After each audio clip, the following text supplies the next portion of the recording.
প্ৰায় উঁৱলি যোৱা এটা পুৰণি ঘৰ ঘৰখন দেখিলে অনুমান কৰিব পাৰি জাক জমকতা বুলিবলৈ একো নাই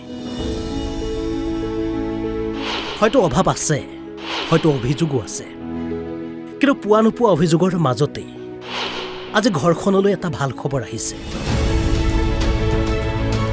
গতিকে ৰাইজে আহিলে বহিবৰ বাবে এনেদৰে পুৰণি আৰামী বেঞ্চখনত পিতৃ-মাতৃয়ে ভাল লগা খবৰ বাবে এখন বিছনা চাদৰ পাৰিছে কিয়নো আজি হাইস্কুল শিক্ষান্ত পৰীক্ষাত সুখিয়াতিয়ে উত্তীৰ্ণ হৈছে পুত্ৰই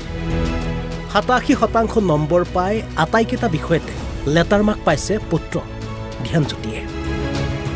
এই খবৰ কলিয়াবৰৰ হাটবৰৰ শাকমুতি গাঁৱৰ বহুত কষ্টও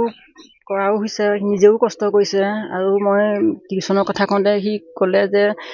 মা টিউচন দেউতাই পইচাকো পাৰিব মই নিজে কষ্ট কৰিছোঁ মই যে নিজে বুজি পাওঁ নিজে কষ্ট কৰোঁ মই নিশ্চয় সফলতা লাভ কৰিম ভালেই লাগিছে ল'ৰাই ভালকৈ পাছ কৰিছে আৰু আমি যেনেদৰে দিব লাগিছিলে তেনেদৰে দিব পৰা নাই তাৰ সুবিধা এটাও টিউচনো দিয়া নাই টিউচন আমি দিব পৰা নাই আৰু কিতাপ পত্ৰ দৰকাৰ হ'লেও বেলেগক কওঁ কোনোবাই কিতাপ এখন দিয়ে তেনেকৈ পইচা মই বিশেষকৈ পেনকেইটাৰ বাহিৰে মই একোৱেই দিব পৰা নাই ৰিজাল্ট ভালেই হৈছে 87% হৈছে গোটেইকেইটাতে লেটাৰ পাইছোঁ জখলাবনা হায়াৰ ছেকেণ্ডেৰী স্কুল প্ৰথমৰ পৰাই গোটেইকেইটা ছাবজেক্ট ভালদৰে পঢ়ি গৈছিলোঁ ভবা নাছিলোঁ এনেই পঢ়ি গৈ আছিলোঁ আৰু একে দৃশ্য বৰপেটাৰ কয়াকুছিৰ মাহফুজা বেগমৰ ঘৰতো 97.33% লাভ কৰিছে এগৰাকী মাহফুজাই বহুতেই ভাল লাগিছে মোৰ ছোৱালীজনীৰ এই ভাল ফল দেখুৱাৰ কাৰণে আৰু তাৰ কাৰণে মই জীৱনজ্যোতি জাতীয় বিদ্যালয়ৰ শিক্ষাগুৰুসকলক মই মোৰ তৰফৰ পৰা আন্তৰিক শুভেচ্ছা জনাইছোঁ আৰু মোৰ ছোৱালীৰ যিটো ডাঙৰ মোৰ ডাঙৰ ল'ৰাটো তেওঁ তাইক যথেষ্ট সহায় কৰিছে যিকোনো সমস্যা লগে লগে সল্ভ কৰিছে আনন্দ অনুভৱ কৰিছোঁ মই জীৱনজ্যোতি জাতীয় বিদ্যালয় কোৱা গৈছোঁ 97.33 তাতে তেনেকুৱা কৰা নাই এভাৰেজ 5-6 আৱাৰ এনেকুৱা হ'ব এতিয়া আৰু যি ফল দেখুৱাইছে সেইটোতো হৈছে আৰু ভৱিষ্যতৰ কাৰণে চেষ্টা কৰিব লাগিব ভালদৰে এই দৃশ্য আকৌ গোলাঘাটৰ চিনাতলি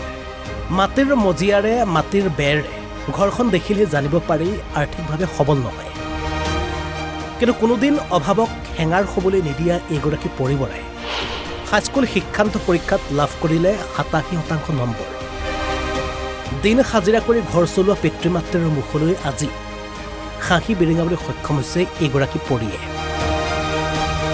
ধেমাজিৰ আজি এইখন ঘৰৰ চোতালতো বীৰ দি বাট নোপোৱা অৱস্থা কাৰণ ৰাজপল শইকীয়াই জিলাখনৰ ভিতৰতে সৰ্বাধিক নম্বৰ লাভ কৰিবলৈ সক্ষম হৈছে মই নীলখ উচ্চ মাধ্যমিক বিদ্যালয়ৰ পৰা 2024-25 শিক্ষান্ত পৰীক্ষাত হাইস্কুল শিক্ষান্ত পৰীক্ষাত 93.5% নম্বৰ লাভ কৰি উত্তীৰ্ণ হৈছোঁ মই যিমতে আশা কৰিছিলোঁ প্ৰায় তেনেধৰণেৰে নম্বৰ লাভ কৰিছোঁ আৰু এই নম্বৰ পাই মই অতিকৈ সুখী অনুভৱ কৰিছোঁ আৰু সকলোৱে সুখ অনুভৱ কৰিছে গতিকে ভাল লাগিছে ব্যুৰ' ৰিপৰ্ট NB নিউজ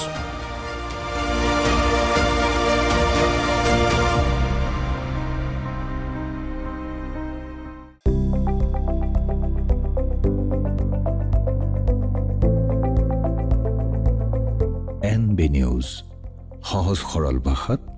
নৱভাৰতৰ কথা